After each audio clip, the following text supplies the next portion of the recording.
Audio Jungle.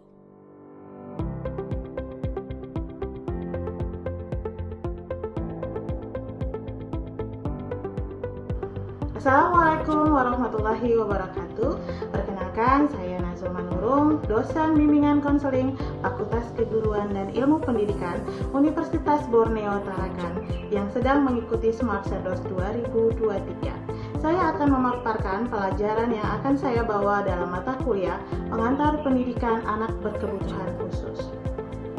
Adapun deskripsi dari mata kuliah ini adalah membahas tentang konsep-konsep dasar pendidikan anak berkebutuhan khusus, hak, kewajiban, dan kebutuhan anak berkebutuhan khusus, klasifikasi dan karakteristik anak berkebutuhan khusus, model pendidikan dan penanganan anak berkebutuhan khusus di sekolah.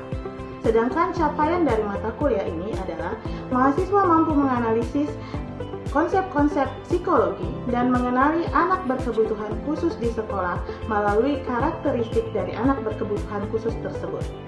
Materi yang akan dipelajari dalam mata kuliah ini adalah konsep-konsep dasar pendidikan anak berkebutuhan khusus, hak, kewajiban, dan kebutuhan anak berkebutuhan khusus, klasifikasi anak berkebutuhan khusus, karakteristik anak berkebutuhan khusus, model pendidikan bagi anak berkebutuhan khusus, dan penanganan anak berkebutuhan khusus di sekolah.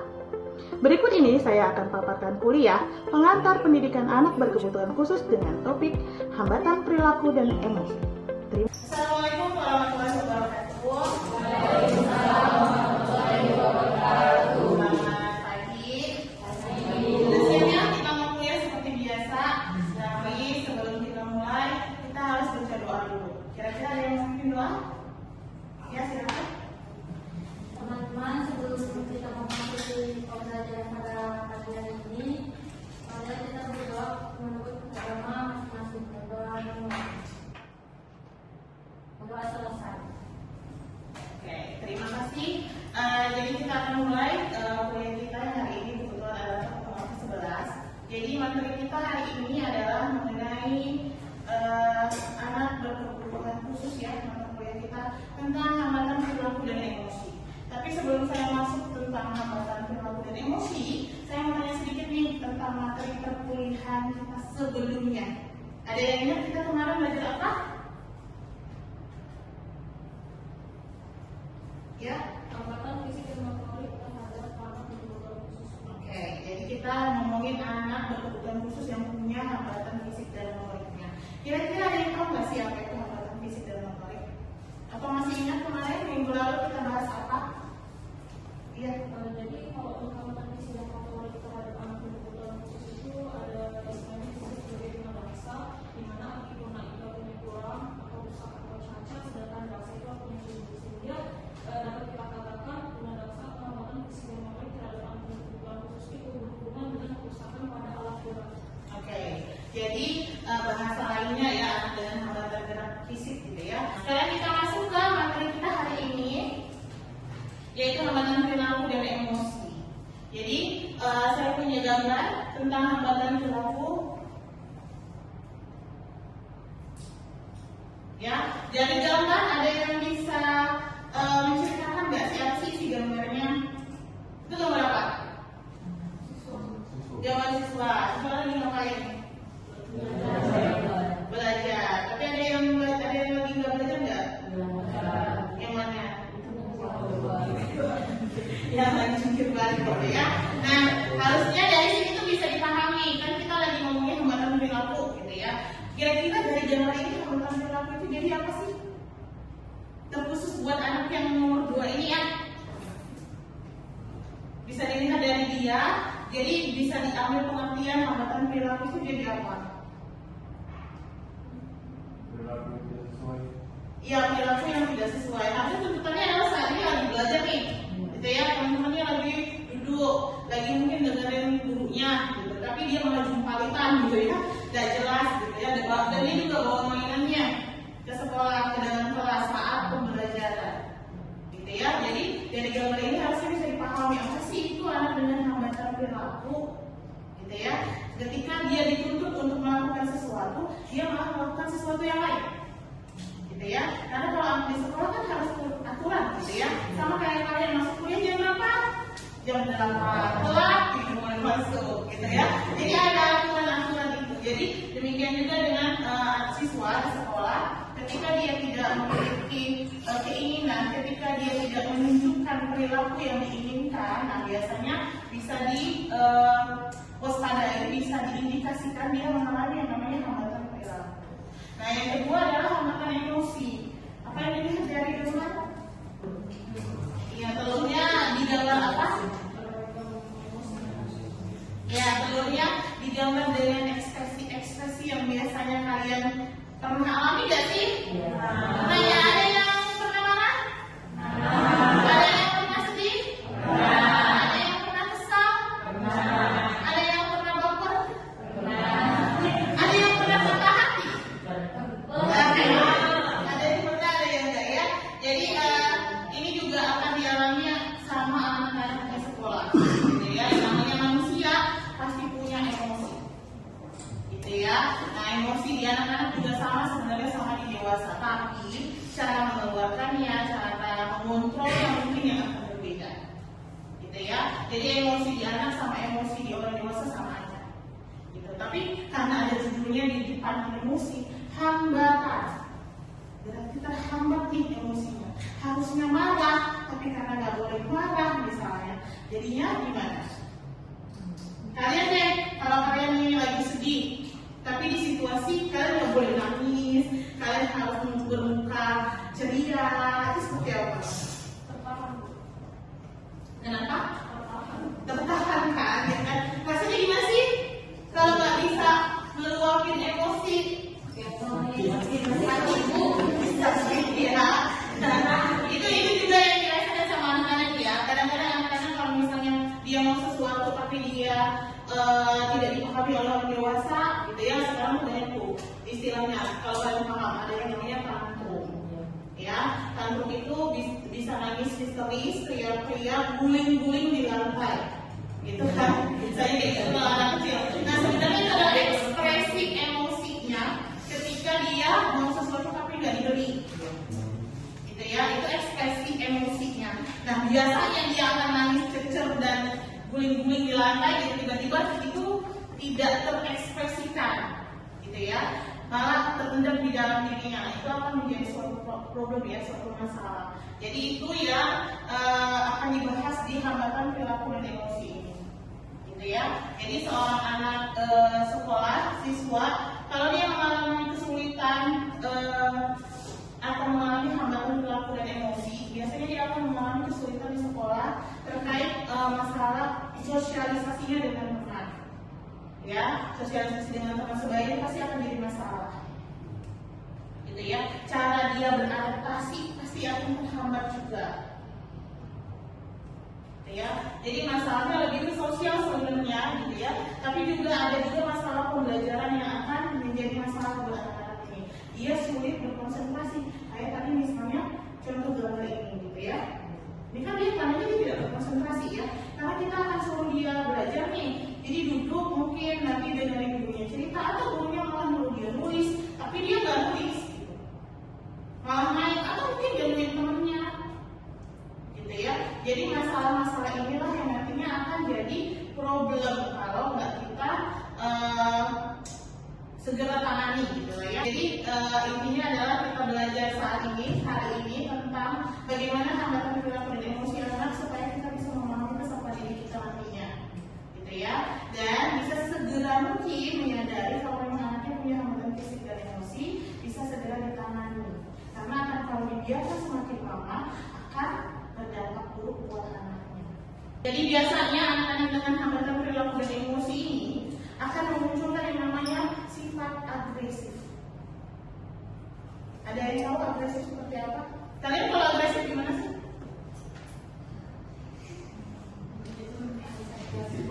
Hah? Ada yang diam aja, ya. Ada agresifnya marah-marah, ada. Ada yang agresifnya malah nangis, ada. Gitu ya. Jadi biasanya anak-anak dengan hambatan fisik dan emosi ini akan memunculkan sifat agresif. Entah apapun itu bentuknya ya, karena setiap orang sifat agresifnya beda-beda. Ya kan, ada yang suka teriak-teriak, ada yang suka marah-marah, bahkan ada yang suka nangis. Jadi beda-beda sifat agresifnya setiap orang.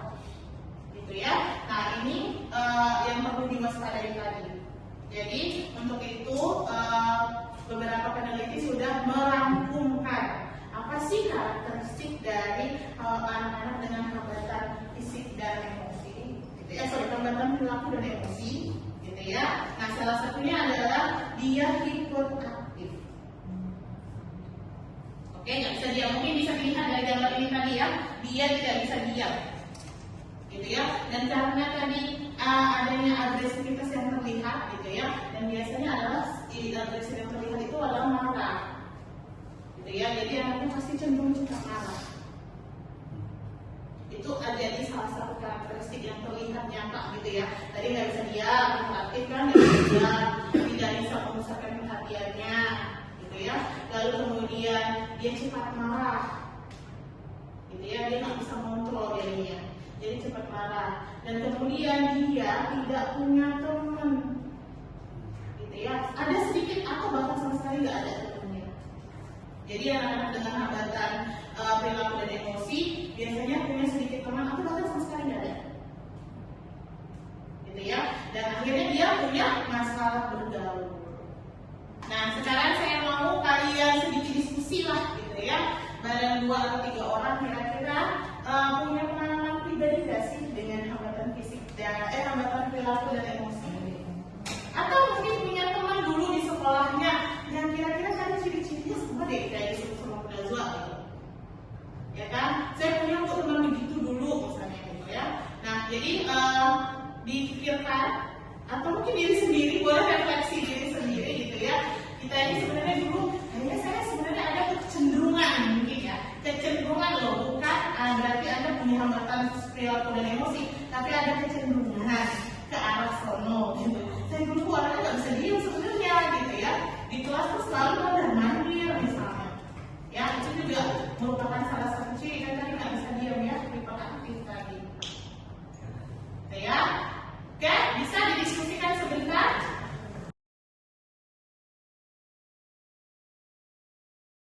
Ya, ada yang mau sharing duluan? Siapa tadi yang sudah dapat kasusnya? Adik saya termasuk hiperaktif lah kalau saya bilang. Nah, terus dia tuh juga bisa dibilang tantrum Bu, karena dia tuh kalau misalnya maunya dia turutin, dia suka ngamuk-ngamuk lah, banding inilah, banding itulah, gitu. Terus usia berapa? 8 tahun Bu, 8 tahun. Ya, jadi tadi dari beberapa ciri diambil, gitu ya.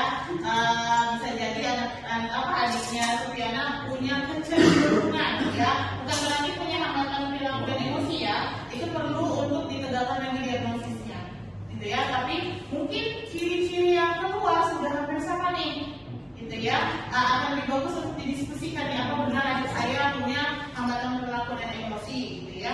Karena tadi ciri-cirinya sudah 2 yang muncul, gitu ya. Adiknya suka kontrol, gitu ya. Yang kedua tadi hiperaktif, gak pernah bisa diam, gitu tadi ya. Itu tadi adalah karakteristik dari hambatan perilaku dan emosi, gitu ya. Nah, jadi harus dilihat dulu sebenarnya tadi kenapa saya tanya usianya, gitu ya. Siapa tahu masih terlalu kecil hingga komunikasinya belum lancar. Biasanya anak-anak dengan komunikasi belum lancar, jadi orang dewasa itu susah paham dia mau apa. Nah, biasanya akan jadi tantrum, gitu ya. Nah, ini usianya udah 8 tahun, harusnya bisa menyampaikan apa yang dia mau, gitu ya, apa yang dia rasa, tapi ternyata yang keluar adalah tantrumnya, gitu. Nah, ini bisa jadi indikasi, gitu ya, punya kecenderungan anaknya memiliki hambatan perilaku dan emosi, tapi belum tentu. Jadi silakan dulu dikonsultasikan, gitu ya, sama ahlinya, dibawa dulu ke ahlinya, ke psikolog, gitu ya, untuk bisa tahu apakah benar adiknya punya hambatan perilaku dan emosi, gitu. Karena 2 ciri sudah muncul nih, kan, ya. Kalau kita sebagai orang tua pasti ada was-wasnya, gitu ya. Jadi perlu untuk penanganan tidak ya adik saya, gitu. Atau mungkin hanya perlu diperhatikan lebih adiknya, gitu ya. Nah, itu perlu untuk dilihat lagi lebih jauh. Adiknya punya ciri-ciri yang lain juga atau enggak? Atau hanya 2 itu saja, gitu ya. Baru ditelaah penyebabnya apa. Ya, nah itu caranya kita mengidentifikasi, lihat ciri-cirinya yang keluar di orangnya itu apa aja. Tadi sudah teridentifikasi 2, gitu ya. Nah, itu bisa jadi dasar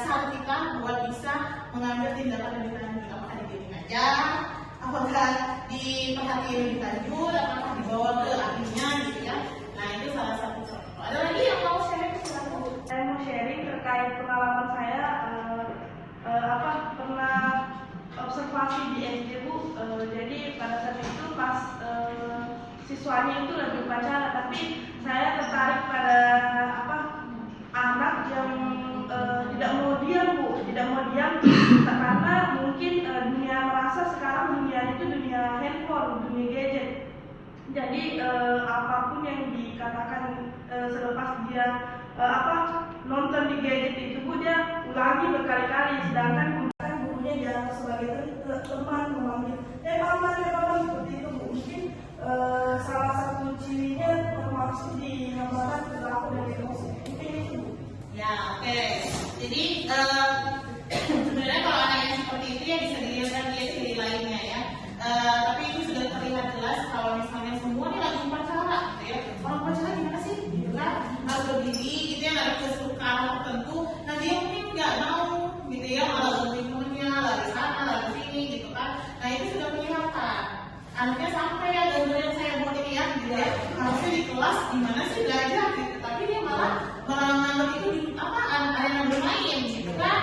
Jadi beda fungsi sama dia menganggapnya beda lagi gitu. Nah ini mungkin karena juga ada pengaruh dari gadget tadi ya, jadi dia mencontohkan apalagi usia SD ya kan.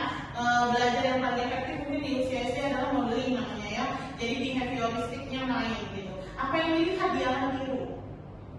Nah ini susahnya memang kalau orang tua atau guru membiarkan anak tanpa pengawasan menggunakan gadget gitu ya. Jadi mungkin nanti akan dikaji lagi apakah memang anaknya punya hambatan perilaku dan emosi gitu ya, karena dia hanya gaulnya lewat gadget gitu kan, kemudian diaplikasikan di dunia nyata yang notabene nggak sesuai situasi dan kondisinya gitu ya. Mungkin di gadget dia nonton anaknya lari-lari itu memang di tempat bermain gitu kan, di lapangan tapi tempat bermain. Nah sekarang kita di lapangan tapi kita lagi upacara ya kan, situasinya boleh sama tapi kondisinya beda gitu ya, tapi dia tidak bisa membedakannya. Nah ini bisa jadi hambatan perilakunya gitu. Jadi satu cirinya udah muncul nih gitu kan, sama seperti tadi adanya Sufiana. Jadi bisa dilihat lagi ada ciri lain gak sih, ada karakteristik lain gak sih yang muncul untuk bisa kita bilang ada hambatan perilaku dan emosi gitu ya. Jadi contohnya sudah oke gitu ya. Jadi tadi ada adanya Sufiana, ada anak SD yang diobservasi. Jadi karena sudah cukup sampai di sini yang materi kita hari ini gitu ya, saya punya tugas buat kalian untuk membaca materi kita untuk pertemuan minggu depan. Jadi untuk minggu depan kita akan membahas tentang anak berkesulitan belajar. Jadi silakan dibaca mengenai definisinya apa, sebabnya apa, gitu ya, identifikasinya, dan bagaimana karena kita di pendidikan ya, bagaimana sih pendidikan inklusifnya buat anak-anak yang berkesulitan belajar.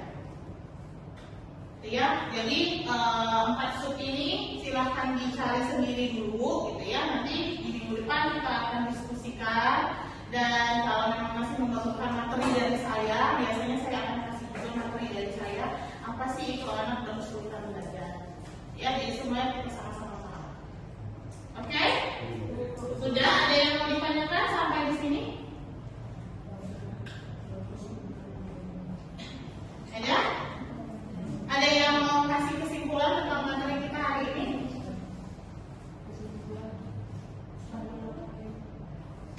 Ada kesimpulan apa sih yang didapat dari materi hari ini?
hambatan perilaku dan emosi tentu saja yang bisa terjadi sama siapa aja yang punya perilaku dan emosi, gitu ya. Siapa yang punya perilaku dan emosi? Manusia. Manusia bukan? Manusia ya. Jadi yang namanya manusia pasti bisa mengalami hambatan perilaku dan emosi, gitu ya. Kecuali kalian bisa mengatasi hambatan itu, gitu ya. Mungkin orang dewasa tidak akan berkesulitan, tapi mungkin di beberapa kasus ada orang dewasa yang mengalami hambatan perilaku dan emosi. Tapi karena kajian kita ada dan kalian adalah calon-calon guru, gitu ya. Jadi kita membahas hambatan perilaku dan emosi pada siswa sebenarnya, gitu ya, pada anak-anak. Nah, anak-anak ini biasanya masih belum matang tuh, apalagi emosinya, gitu ya. Jadi biasanya banyak yang mengalami hambatan. Jadi memang terkait dengan hambatan perilaku dan emosi, tentu saja bagaimana kita meluapkannya ke lingkungan, ke sosialnya kita, karena kita juga makhluk sosial. Ya, nggak ada yang bisa hidup sendiri di dunia ini, gitu ya. Jadi bagaimana si anak bisa mengatasi perilaku sesuai sama lingkungan yang meminta, gitu ya. Bagaimana si anak bisa meluapkan emosinya tanpa harus merusak tatanan sosial yang sudah ada, gitu ya. Nah, itu akan terjadi kalau terjadi, gitu ya, dia tidak sesuai dengan lingkungannya, dia mengeluarkan emosinya tidak pada tempatnya, atau terlalu sering mungkin, gitu ya, akan terjadi yang namanya hambatan perilaku dan emosi. Ya, biasanya akan terlihat dari perilaku anaknya sehari-hari. Ya, tadi kalian sudah coba untuk mengidentifikasi berdasarkan karakteristik, cukup bagus. Jadi maka dari itu saya mengambil kesimpulan, gitu ya. Silakan untuk memahami dulu identifikasinya itu berdasarkan karakteristiknya, gitu ya. Itu yang paling gampang. Lihat ciri-cirinya, muncul nggak sih di anaknya, gitu ya. Tapi jangan mendiagnosis ya. Ya, bukan tugas kalian untuk mendiagnosis anak ini berarti punya hambatan perilaku dan emosi nih. Jangan. Tapi anak punya kecenderungan, ngomongnya gitu ya, anaknya teridentifikasi nih, gitu ya. Tapi bukan berarti anaknya punya gangguan hambatan perilaku dan emosi. Oke? Oke. Demikian aja kuliah kita hari ini. Sebelum kita tutup, kita baca doa lagi. Ayo, siapa yang mau memimpin doa? Ya, silakan.